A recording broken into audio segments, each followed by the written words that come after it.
Friends ఇప్పుడే వీరభద్రస్వామిని దర్శించుకున్నానండి. తర్వాత record చేద్దామని ముందుగానే ఆయన్ని దర్శించుకున్నాను. సో, ఇప్పుడు మీకు మొత్తం అంతా టెంపుల్ మొత్తం అంతా చూపిస్తానన్నమాట రండి. ఎంట్రన్స్‌లోంచి ముందుకొచ్చిన తర్వాత అదిగో కనిపిస్తుంది కదా! మనం అవే చూసామండి ఇందాక. సో, అవి ఎంట్రన్స్ నుంచి రైట్ సైడ్‌లో ఉన్నాయి. సో, మనం లెఫ్ట్ సైడ్ కూడా సేమ్ ఉన్నాయి. కన్‌స్ట్రక్షన్ ఉంది. Old construction. సో, అది కూడా చూద్దామండి రండి. సో, చూసారు కదా! సో, ఇక్కడ నుంచి మీరు చూసినట్టయితే చాలా పిల్లర్స్ ఉన్నాయండి. ఇదంతా ఓల్డ్ కన్‌స్ట్రక్షన్ అన్నమాట. చూసారా ఎలా ఉందో? బాగుంది కదా! సో, ముందుకెళ్దాం రండి. చాలా బాగుంది. నాకైతే టెంపుల్ అయితే మాత్రం ఎక్స్ట్రార్డినరీగా ఉందండి. ఇది ప్రతి ఒక్కరూ విజిట్ చేయవలసిన టెంపుల్ అండి. చాలా పురాతనమైన టెంపుల్. బాగుంది కదా! టెంపుల్ ఎలా ఉందో కామెంట్ బాక్స్‌లో కామెంట్ చేయండి. నచ్చితే మీ ఫ్రెండ్స్ అందరికీ షేర్ చేయండి. సో, మొత్తం మీకు చుట్టూ తిరిగి చూపిస్తానన్నమాట. ఎలా ఉంది? బాగుంది కదా టెంపుల్? వావ్! సూపర్. చాలా బాగుంది. నాకైతే చాలా బాగా నచ్చింది. ఎక్స్ట్రార్డినరీగా ఉందండి టెంపుల్ అయితే మాత్రం. విజయనగర సామ్రాజ్యం కాలంలోనే ఈ టెంపుల్‌ని నిర్మించినట్టు చరిత్ర చెబుతుందండి. సో, అయితే ఇద్దరు వ్యక్తులు ఈ టెంపుల్‌ని నిర్మించారంట. సో, వాళ్ళ కోసం కూడా నేను మీకు ఎక్స్‌ప్లెయిన్ చేస్తాను. బాగుంది కదా ప్రెజెంట్ అయితే? చాలా బాగుంది. సో, ఇదంతా ఎంట్రన్స్ అండి. సో, మీకు చూపిస్తున్నదంతా ఎంట్రన్స్ అన్నమాట. ఫ్రెండ్స్ ఎంట్రన్స్ నుంచి చాలా క్లియర్‌గా చూపిస్తాను చూడండి. సో, ఎంట్రన్స్ నుంచి లోపలికొచ్చిన తర్వాత అదే మీరు రైట్ సైడ్ వెళ్ళినట్టయితే సో, అదిగో ఆ పిల్లర్స్ కనిపిస్తున్నాయి కదా! ఆ స్ట్రక్చర్ చాలా బాగుందండి. ప్రతి పిల్లర్ మీద కూడా ఏదో ఆర్కిటెక్చర్ ఉందన్నమాట. ఓల్డ్ ఆర్కిటెక్చర్ చాలా బాగుందన్నమాట. చాలా బాగుంది. సో, మీరు గర్భగుడి చూసినట్టయితే లోపలికి వెళ్ళాలండి గర్భగుడికి. అది తర్వాత చూపిస్తాను మీకు. సో, అదిగో చూసారా ధ్వజస్తంభం ఉంది అక్కడ. బాగుంది కదా! సో, అదిగో టెంపుల్ స్ట్రక్చర్ అది. చాలా బాగుంది. నాకైతే చాలా బాగా నచ్చింది. సూపర్ ఎక్స్ట్రార్డినరీగా ఉందండి. మామూలుగా లేదు.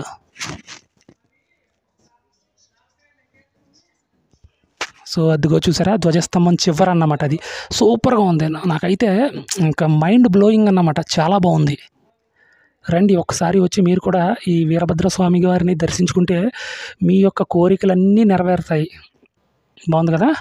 సో, ఇక్కడి నుంచి స్ట్రక్చర్ గుడి స్ట్రక్చర్ చూసుకున్నట్లయితే ఆర్కిటెక్చర్ చూడండి. ప్రతి పిల్లర్ మీద చాలా బాగా కళాకృతులు ఉన్నాయి.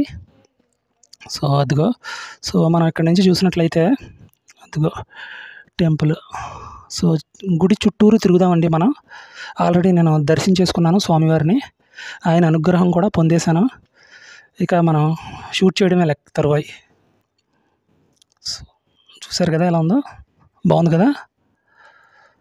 సో, అదిగోండి. Super excellent. ఫ్రెండ్స్ మన అది వీరభద్రస్వామి టెంపుల్ గురించి లేపాక్షిలో ఉన్న వీరభద్రస్వామి టెంపుల్ గురించి టూరిస్టులు వచ్చారండి చాలామంది. సో, వాళ్ళు మాట్లాడతారంట. ఈ టెంపుల్ అసలు ఎప్పుడు కన్‌స్ట్రక్షన్ జరిగింది, సో, చరిత్ర ఏంటి అనే దాని గురించి కొంచెం వాళ్ళకి తెలుసున్నది చెప్తారు. ఒకసారి వినండి. లేపాక్షి అనే ఈ ప్రదేశం చాలా పవిత్రమైన ప్రదేశం. రామాయణ కాలం నుంచి దీనికి హిస్టరీ ఉంది. రాముడు లంకకి పోయే టైంలో జటాయు పక్షి ఈ ప్రదేశంలో రాముడిని తలుచుకుంటూ ఉన్నప్పుడు రాముడు విజిట్ చేసినాడు. సీత గురించి జటాయు చెప్పిన ఈ ప్రదేశంలో ఇప్పుడు గాయపడి పడినప్పుడు ఈ ప్రదేశంలో సీత గురించి ఇన్ఫర్మేషన్ ఇచ్చింది. అప్పుడు రాముడు స్టార్టింగ్ వస్తూనే లే పక్షి అనే దానికి దీనికి లేపాక్షి అని పేరు వచ్చింది. ఈ ప్రదేశం సుందర విజయనగర కాలంలో శిల్పకళలని డెవలప్ అయిందని హిస్టరీ ఉంది. సాయిదత్త డిస్టిక్లో వస్తుంది. ఇది నియర్ బై హిందూపూర్, 12 కిలోమీటర్ దూరంలో హిందూపూర్లో ఉంది. అనంతపూర్కి కూడా దగ్గర అవుతుంది. ప్రతి ఒక్కరూ ఈ ప్రదేశం శిల్పకళని చూసి వీరభద్రస్వామి టెంపుల్, నాగ శివలింగం కూడా ఉంది, బుల్ టెంపుల్ ఉంది. ఇవన్నీ మంచి ప్రదేశాలు. ప్రతి ఒక్కరూ చూడాల్సిన ప్లేస్ అని చెప్తుంటారు. ఓకే సార్, చాలా బాగా చెప్పారండి. చరిత్ర గురించి చాలా బాగా చెప్పారు. సో, మధుసూదన్ బాబు బళ్ళారి నుంచి వచ్చారు ఈ టెంపుల్ని విజిట్ చేయడానికి. ఆయన చాలా చక్కగా చెప్పారు. మీరు కూడా అవకాశం ఉంటే తప్పకుండా వీరభద్రస్వామి టెంపుల్కి రండి. మీరు అనుకున్న లక్ష్యాలన్నీ సిద్ధిస్తాయి. Thank you very much. Thank you madam. Friends గర్భగుడి ఎంట్రన్స్ అండి ఇది. లోపలికి వెళ్తే మనం వీరభద్రస్వామిని దర్శించుకోవచ్చు. సో, అంతకంటే ముందు మనం ఆల్రెడీ ఈ చుట్టూ టెంపుల్ యొక్క చుట్టూ తిరిగేసి అప్పుడు మనం వెళ్ళి దర్శించుకుందాం. సారీ, ఆల్రెడీ నేను స్వామిని దర్శించేసుకున్నాను. సో, అయితే మనం ముందు ఈ మొత్తం సరౌండింగ్ అంతా స్ట్రక్చర్ అంతా చూసిన తర్వాత అప్పుడు మనం ఒకసారి లోపలికి వెళదాం. పర్మిషన్ ఇస్తే రికార్డ్ చేద్దాం. ఓకేనా? Let's start. బాగుంది కదా స్ట్రక్చర్? వామ్మో సూపర్ అండి, చాలా బాగుంది. ఆల్రెడీ ఒక ఆయన టూరిస్ట్ భక్తుడు చెప్పారు, ఈ టెంపుల్ గురించి హిస్టరీ చెప్పారు. చాలా చక్కగా చెప్పారండి. చాలా బాగుంది, చాలా బాగా సూపర్గా చెప్పారు. ఫ్రెండ్స్ చూసారా, ఇది నాగలింగం అండి, గణేష నాగలింగము. ఇక్కడ నుంచి మనం ఇలా వెళ్తే నాగలింగం దర్శించుకోవచ్చు. సో రండి, మనం ఇక్కడ నుంచి ఇలా వెళ్దాం. చాలా బాగుంది, సూపర్గా ఉందన్నమాట, మామూలుగా లేదు, ఎక్స్ట్రాడినరీగా ఉంది. బాగుంది కదా టెంపుల్?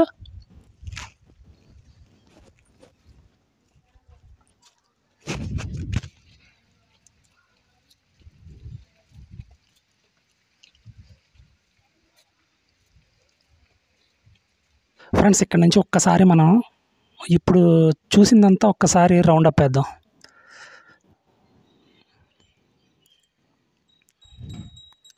చాలా బాగుందండి, చాలా బాగా చెక్కారు. సో విజయనగర సామ్రాజ్య కాలంలోనే ఇలాంటి స్ట్రక్చర్ ఉందంటే మామూలుగా లేదన్నమాట. చూసారు కదా ఎలా ఉందో, చాలా బాగుంది. స్టోన్ స్ట్రక్చర్ అయితే మాత్రం చాలా బాగుంది.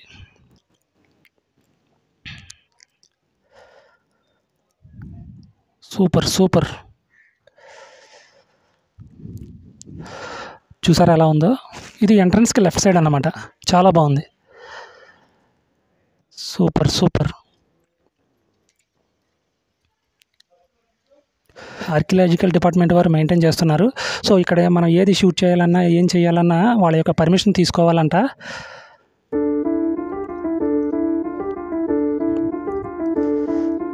సూపర్ సూపర్, చాలా బాగుంది, హైలైట్ అన్నమాట స్ట్రక్చర్.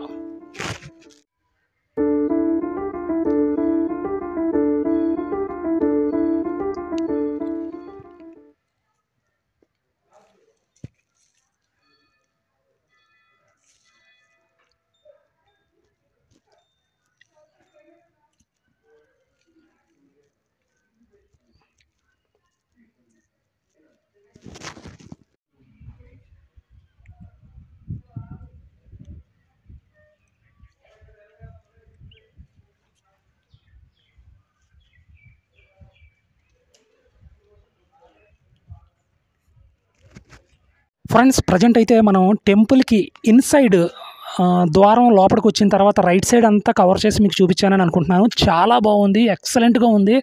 నాకైతే చాలా విపరీతంగా నచ్చిందండి. నేను ఇప్పటివరకు రికార్డ్ చేసిన అన్నట్లోకి గుత్తి ఫోర్ట్ కన్నా ఇది టెంపుల్, వీరభద్రస్వామి టెంపుల్, అదే మన లేపాక్షి టెంపుల్ అయితే మాత్రం ఎక్స్ట్రాడినరీగా ఉంది, సూపర్గా ఉందన్నమాట. చాలా బాగుంది. Thank you very much. చూడండి.